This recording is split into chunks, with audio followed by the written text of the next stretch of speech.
Plan on flying? It's time to upgrade to a real ID.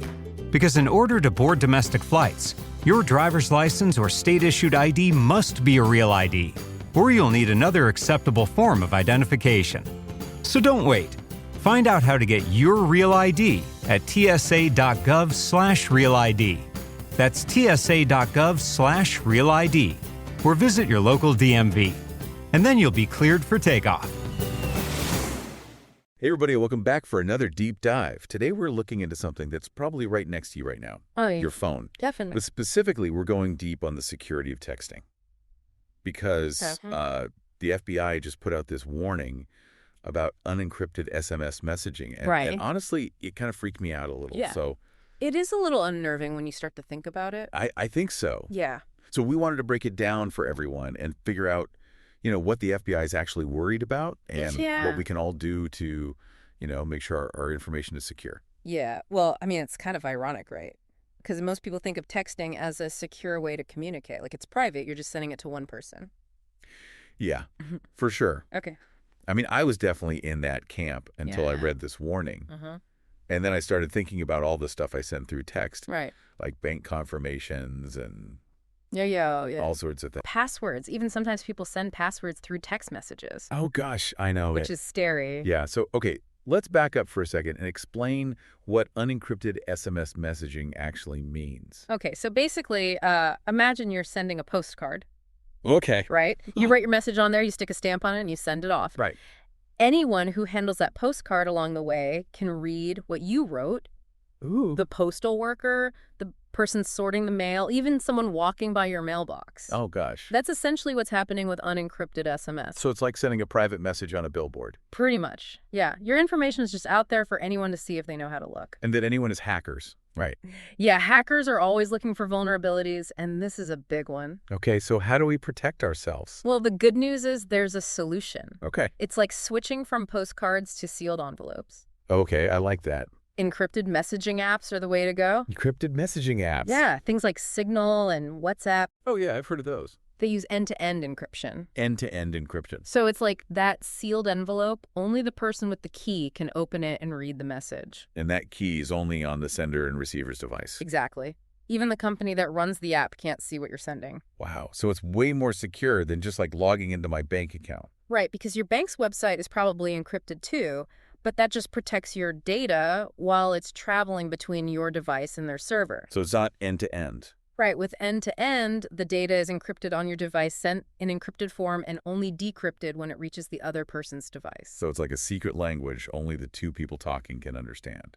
I like that analogy. Okay, so that's encrypted messaging apps? Yeah. What else did the FBI recommend? Two-factor authentication. Oh. It's like having an extra layer of security. Okay, so even if someone gets your password, they can't get into your account without that second factor, which is usually a code sent to your phone or email. it's like that extra lock on your front door. Exactly. It makes it way harder for hackers to get in. I mean, I feel like every other day I hear about some celebrity getting hacked. Yeah, it happens all the time. And a lot of times it's because they didn't have two-factor set up. It's such a simple thing to do, but it makes a huge difference. For sure. Okay, so encrypted messaging apps, two-factor authentication. Anything else? You know those device updates that we all love to ignore? Oh, God, don't even get me started on those. I know they can be annoying. They always pop up at the worst time. Right, but they're important. They're like mini security upgrades for your phone. Okay, how so? They often include patches that fix vulnerabilities that hackers could exploit. So it's like plugging up holes in your fence before someone can sneak in. Think of it like that. Okay, I'm definitely going to be more diligent about updating now. Good. It's scary to think how vulnerable we are, you know? It is. It's something we all need to be more aware of. Yeah, I mean, this FBI warning is probably just the tip of the iceberg, right? Oh, yeah, absolutely. I mean, with more and more devices connected to the internet, the opportunities for hackers are just growing. Right. I mean, think about public Wi-Fi networks. Oh, yeah, those are a big one. You never know who's lurking on those, potentially intercepting your data. That actually happened to me once. I was working at a coffee shop connected to their Wi-Fi. Oh. And someone stole my credit card information. See? It was a nightmare. Yeah, it's a good reminder to be careful about what you do on public Wi-Fi. Definitely. And then there's phishing scams, too. Oh, yeah. Those are tricky. Those emails and texts that look totally legit. Right. But they're designed to trick you into giving up your info. Yeah, I've gotten pretty good at spotting those. Yeah. But some of them are so convincing. They are, and they're getting more and more sophisticated all the time. It's kind of overwhelming, honestly. It can be, but that's why it's important to stay informed. Right. Learn about the latest threats. Be cautious about what you click and what information you share online. So much good info in this deep dive. I think the biggest takeaway for me is we can't be complacent about our digital security. Absolutely. It's not something you can set and forget.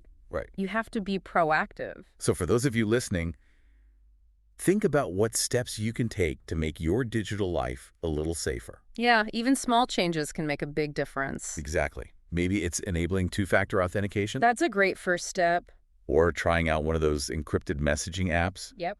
Or just being more aware of the links you click and the information you share online. All good things to think about. We'd love to hear what steps you're taking. So feel free to share in the comments or reach out to us on social media. Yeah, we're always happy to hear from you. Thanks for joining us for this deep dive, and we'll see you next time. See ya. Bye. Bye. Today is your lucky day. Today is the day that our $3 website works for you, paying you directly to your PayPal daily.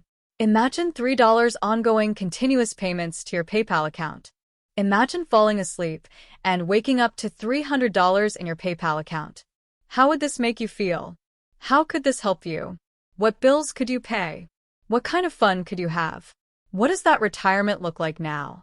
All for a one-time payment of $3. This website is DFY done for you, fully built and completely hosted, and never stops collecting payments for you. You have spent $3 on coffee on a regular, but that coffee won't help you create multiple streams of income. Click the link below.